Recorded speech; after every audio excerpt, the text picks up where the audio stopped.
Bismillahirrahmanirrahim.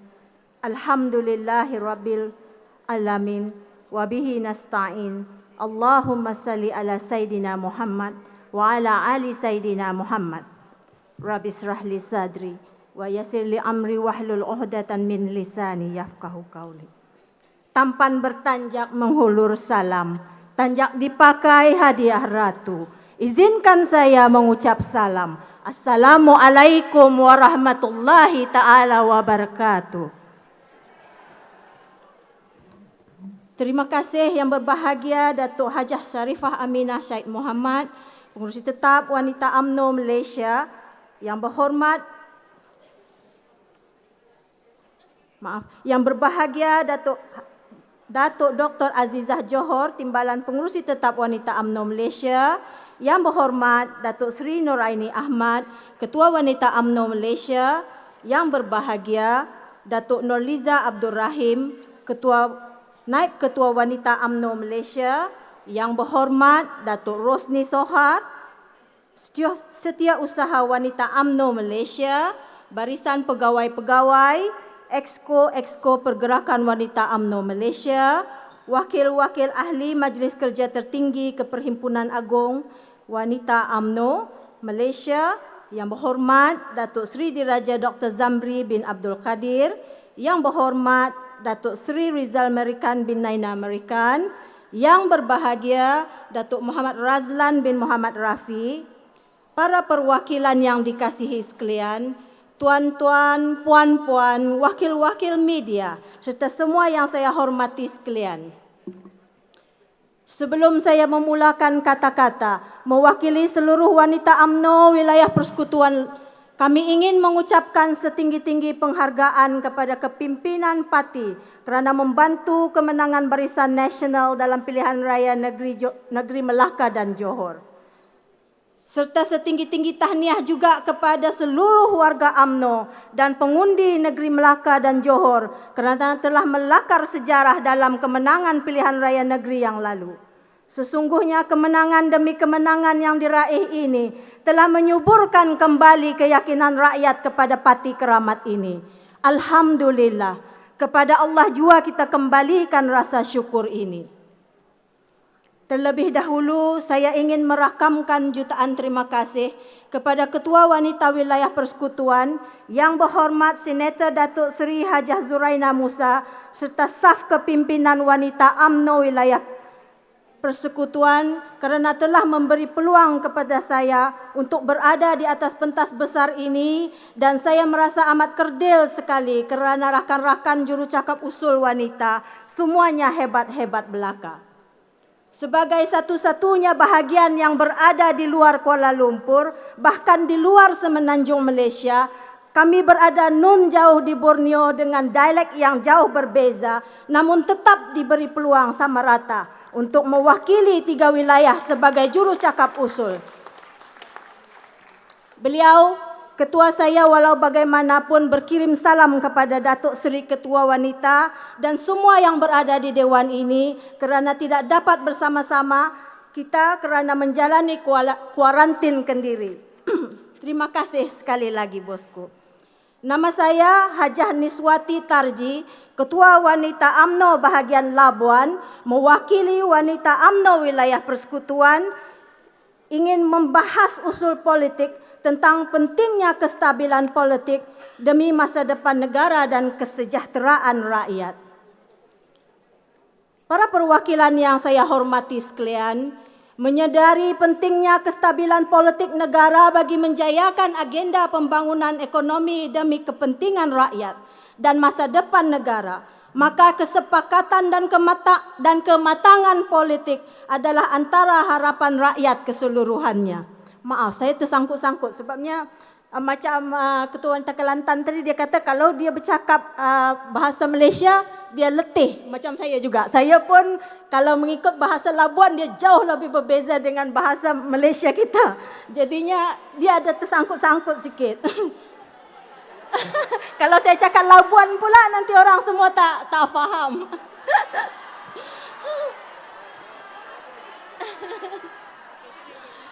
adalah menjadi harapan rakyat bahwa kerajaan yang ada hari ini mampu menjaga dan memelihara lanskap politik negara agar lebih stabil demi agenda kebajikan rakyat supaya rakyat dapat hidup dengan lebih selesa. Allah telah menurunkan ujian kepada Kerajaan Barisan Nasional pada tahun 2018 dengan anugerah kekalahan dalam PRU 14. Mengapa saya mengatakan kekalahan tersebut adalah anugerah? Kerana melalui ujian ini, Allah telah memberi petunjuk kepada seluruh rakyat Malaysia. Pertama, tiada satu pun parti di Malaysia ini yang mampu mentadbir negara dengan baik, sebaik Kerajaan Barisan Nasional. Selepas tumbangnya Kerajaan Barisan Nasional, Allah telah mentakdirkan semua parti yang ada di Malaysia ini menjadi kerajaan dan terbukti semuanya gagal. Kerajaan Pakatan Harapan yang dipilih sendiri oleh rakyat pada PRU 14 gagal dalam menerjemahkan janji-janji manifesto mereka setelah menjadi kerajaan. Kerajaan Pakatan Harapan adalah sebuah kerajaan balas dendam. Mereka sibuk mengorek, membongkar kesalahan-kesalahan pemimpin terdahulu. Kerajaan Pakatan Harapan adalah kerajaan yang tidak memikirkan rakyat. Mereka menghabiskan masa dengan sibuk menjalankan agenda-agenda balas dendam. Akhirnya, rakyat merana, bantuan kepada rakyat dipotong, dimansuhkan. Bangsa Melayu dihina, institusi beraja digugat, agama Islam diperlekeh. Dan yang paling menyedihkan sekali bila mana seramai 17,000 kaki tangan kontrak dipecat. Termasuk program untuk mengurangkan penjawat awam sebanyak 5%. Menghapuskan jasa, BTN dan SPED, penjualan aset-aset tabung haji dan LTAT, menggantikan GST dan SST yang penuh dengan ketirisan. Bahkan di awal kemenangan kerajaan ini, rakyat pula diminta menyumbang wang kepada tabung harapan dengan penipuan kononnya negara telah hampir bankrupt. Para perwakilan yang saya hormati sekalian, kita mengalu-alukan kedatangan Yang Mulia Raja Datin Seri Datuk Hajah Salbiah binti Tunku Najmuddin, isteri kepada timbalan Presiden kita. Bagi pihak perwakilan, saya mengalu-alukan kehadiran Yang Mulia Raja Datin Seri yang telah dapat menyerikan majlis kita pada petang ini dan memberi sokongan kepada perwakilan wanita sekalian. Terima kasih lagi sekali Yang Mulia Raja Datin Seri Datuk Hajah Salbiah binti Tunku Najmuddin. Banyak lagi perbuatan Kerajaan Pakatan Harapan yang semuanya melibatkan kepentingan Melayu dan Bumiputra. Itu pun puan-puan masih ada lagi Melayu yang buta. Para perwakilan yang saya kasihi sekalian, tidak cukup penderitaan rakyat dihimpit kesusahan dalam kepimpinan Kerajaan Pakatan Harapan. Sekali lagi rakyat diuji dan diberi petunjuk dalam kegagalan Kerajaan Perikatan Nasional. Sudahlah dunia dilanda COVID-19, di mana seluruh rakyat terjejas kehidupannya. Disambut pula dengan kerajaan caca marba yang tidak berpengalaman mentadbir negara. Bahkan menteri-menteri kabinet dari rakan sekutunya yang seolah-olah bekerja dalam mood honeymoon kerana masih meraihkan kemanisan menjadi menteri. Kegagalan dan kelalaian Kerajaan Pakatan Harapan akhirnya menyaksikan negara diletakkan di bawah darurat. Agenda pembangunan ekonomi negara tidak dapat dilaksanakan apabila negara diletakkan di bawah darurat. Pelabur-pelabur telah hilang keyakinan kepada Malaysia dan membawa keluar pelaburan mereka ke negara-negara jiran. Ini sekali lagi menyaksikan kelembapan ekonomi yang sangat menggusarkan rakyat jelata. Rakyat di bawah turun ke jalan-jalan mengibarkan bendera putih memohon bantuan sesama rakyat sendiri demi kelangsungan hidup. Tidak kurang juga banyaknya rakyat yang mengalami tekanan jiwa, bahkan ada yang tewas, berputus asa dengan membunuh diri. Alangkah sedihnya. Fitnah adalah petunjuk kedua. Allah telah memperlihatkan kepada rakyat betapa besar fitnah yang telah digunakan oleh Kerajaan Pakatan Harapan untuk menghancurkan Kerajaan Barisan Nasional. Kerajaan yang dibina berpaksikan fitnah jahat dan telah hancur sekelip mata. Bila mana segala tuduhan, cacian dan hinaan terhadap kerajaan Barisan Nasional tidak dapat mereka buktikan dan janji-janji terhadap rakyat tidak dapat ditepati. Sidang perwakilan yang bijaksana, rakyat telah bangkit mengambil iktibar dari kepayahan yang mereka lalui. Rakyat kini sedar betapa kerajaan Barisan Nasional di bawah pimpinan Perdana Menteri ke-9 yang amat berhormat Datuk Seri Ismail Sabri dari Parti UMNO adalah sebuah kerajaan yang memperjuangkan kemakmuran negara dan kesejahteraan rakyat sebagai paksi utama di bawah aspirasi keluarga Malaysia. Menginsafi kesengsaraan rakyat ketika mana tiada kestabilan di dalam politik. Negara tidak dapat ditadbir dengan baik. Maka telah tiba masanya UMNO kembali bersatu kerana kesatuan di dalam parti adalah kunci utama dalam mewujudkan kestabilan politik negara. Tiada istilah kesatuan dalam parti jika pemimpin dan pendukung parti tidak bekerja sama dan saling bercakaran sesama sendiri. Para perwakilan sekalian, penyatuan di dalam parti bukan hanya menjadi tanggungjawab kepada presiden dan pucuk pimpinan semata-mata, malah harus diterjemahkan di setiap pemimpin akar umbi dan ahli-ahli UMNO. Persidangan agung kali ini perlu menumpukan fokus kepada usaha penyatuan sebelum berdepan dengan pilihan raya umum akan datang. Mengkritik dan berhentaman sesama sendiri di dalam UMNO harus dihentikan kerana ia hanya akan memberi ruang kepada orang di luar parti menghancurkan UMNO. Bukan hanya melalui media sosial, pemimpin UMNO saling sindir-menyindir, bahkan ucapan terbuka di parlimen juga saling kecam-mengecam sesama sendiri. Ini jelas tidak menambah baik kepada parti. Memenangi hati dan keyakinan pengundi bukanlah satu perkara yang mudah. Sama-sama kita ambil iktibar daripada kehancuran kerajaan Pakatan Harapan. Bila mana berlaku perpecahan antara PKR dan Bersatu akibat bercakaran berebut kuasa menjadi Perdana Menteri yang akhirnya telah meruntuhkan kerajaan tersebut. Bak kata timbalan Presiden dalam ucapan perasmiannya, PKR telah meletakkan satu batu nisan di Bukit Batu dalam PRN Johor. Parti ini hanya mampu memenangi satu kerusi sahaja di Johor, membuktikan tiada keyakinan rakyat kepada parti yang berpecah belah. Para perwakilan sekalian, memikirkan nasib UMNO, kita kadangkala pemimpin di peringkat bawahan menjadi risau. Masih ramai pemimpin UMNO di atas sana yang terlalu memikirkan diri sendiri dan bukannya parti, apatah lagi nasib bangsa Melayu. Maka wanita UMNO wilayah mencadangkan agar agenda pribadi dan emosi individu harus diketepikan demi keharmonian parti. Pengundi di luar kini semakin bijak menilai. Mereka sudah mual dengan pertelingkahan pemimpin-pemimpin parti yang hanya berkisar tentang perebutan kuasa dan mencari keselesaan dengan kedudukan mereka. Sedangkan nasib rakyat tidak berubah. Kerana tiada penyelesaian kepada masalah kehidupan rakyat yang jelas disebabkan pandemik yang melanda. Sedarlah bahawa rakyat akan mentransformasikan perasaan mereka di peti-peti undi. UMNO harus berusaha untuk memahami sentimen rakyat dan menambat hati pengundi dengan meyakinkan bahawa UMNO akan memakmurkan negara ini dan kehidupan harian rakyat akan menjadi lebih baik sekiranya UMNO terus mendapat mandat mentadbir negara pada PRU 15 nanti.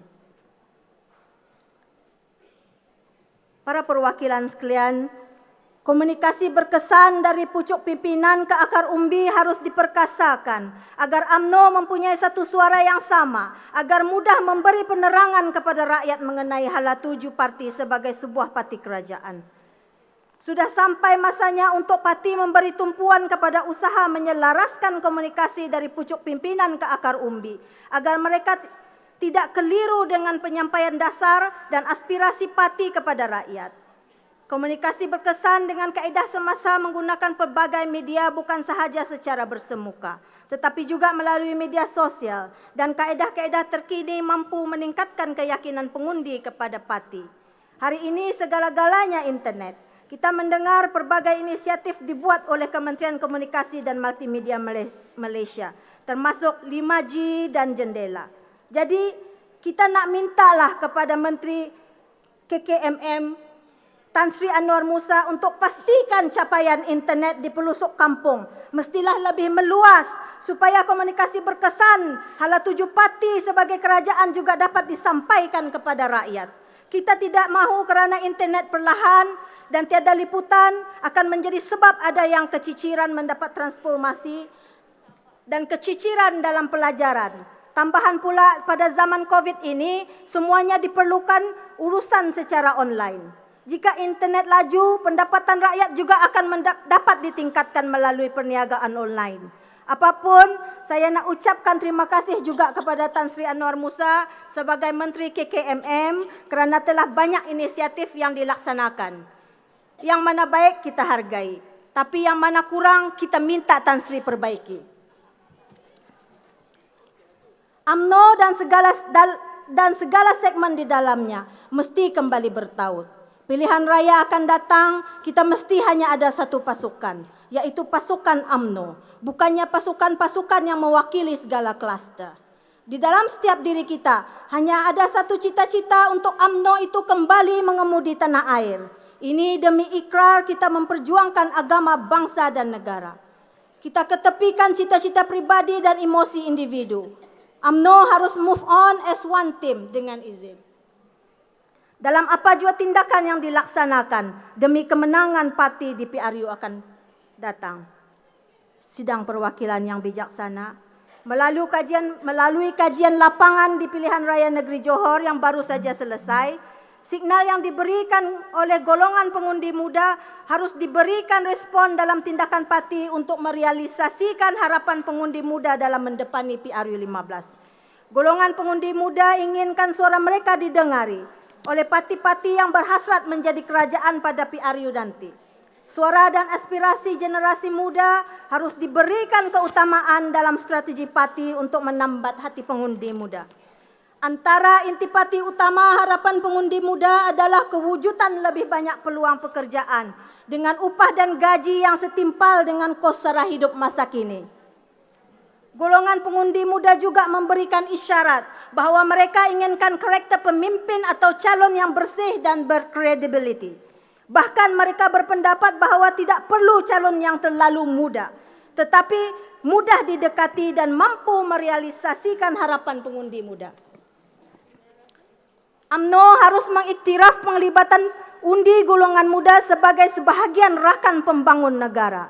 Dan golongan muda harus diberikan literasi ke minda mereka bahawa proses demokrasi ini adalah penting dalam membina negara. Labuan, panjang lagi ke? Sikit lagi. Para perwakilan yang bijaksana, dalam memastikan perjuangan UMNO terus relevan, setiap kita harus sentiasa meletakkan kepentingan parti melebihi kepentingan individu. Individu di dalam UMNO harus bersedia mengorbankan kepentingan diri untuk parti. Apabila parti membuat keputusan atau strategi untuk dilaksanakan, maka sebagai ahli kita harus akur dan meletakkan kepentingan parti sebagai keutamaan. Meskipun ada kalanya terdapat pemimpin tidak bersependapat dengan keputusan yang dibuat oleh kepimpinan parti. Namun perbezaan tersebut harus disuarakan melalui saluran yang betul. Ayuhlah kita kembali bertaut meletakkan perjuangan parti sebagai keutamaan demi kepentingan seluruh rakyat. Kembalikan perjuangan ini di landasan tepat. Tetapkan niat, rapatkan saf. Sekarang bukanlah masa berpaling undur. Kita bangkit, kita rada, kita tempur, gempur demi sebuah perjuangan yang jujur. Madah diungkap, santun bitara. Pantun dilantun mengusik hati. Salah dan silap, tutur bicara. Mohon diampun seikhlas hati. Asaplah api, embun berderai. Patah galah haluan perahu. Bermohon doa, usah bercerai. Insya Allah berjaya dalam PRU. Wabillahi taufiq wal hidayah. Assalamualaikum warahmatullahi ta'ala wabarakatuh. Sekian, terima kasih. Mohon menyokong. Waalaikumsalam.